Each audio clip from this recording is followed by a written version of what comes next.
ખેડા ખાતે ઠાસરા તાલુકાના રસુલપુર ગામે દુર્ઘટના ખેતરમાં બોર બનાવતા જમીન ધસી પડી। 2 યુવકો માટીમાં દબાયા। હિતેશ પટેલ, ધર્મેશ ચાવડાનું ઘટના સ્થળે જ કરુણ મોત। જેસીબીથી રેસ્ક્યુ કામગીરી ચાલુ। ગામ લોકો મોટી સંખ્યામાં ઘટના સ્થળે।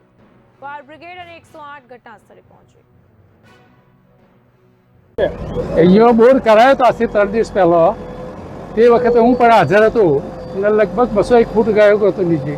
ત્યાર પછી આ પાણીના શેડીની બાજુમાં શેડી છે, એની અંદરથી પાઇપલાઇન અંદર કરવા બોરની અંદર પાણી લાવવા। પાણી 1.5 ફૂટ થયેલું હતું, પૂરે પાણી નહોતું થયું બોરમાં, એટલે શેડીની અંદર લાવવા આ મહેનત કરતા હતા, એની અંદર આ દબાઈ પડ્યું।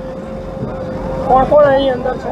અહીંયા 4 જણા હતા, એમાં 2 જણા બહાર નીકળી ગયા ને એક અમારા ગામના ઠાકોર હતા ને પોતે પટેલ હતા। એવું હતું કે જે ખેતીનું કામ કરવા માટે બોર કરેલો હતો। બોર સિવાય અંદર બોરની બી પાણી ઓછું હતું, એટલે શેરડીનું પાણી પાડવા માટે ગોદેલું હતું અને ગોતતા થોડુંક સવારે ગોદેલું જેસીબીથી, પછી હાથથી ગોતતા હતા તો માટી ઢસરાઈ પડી છે। કોણ દબાયા છે?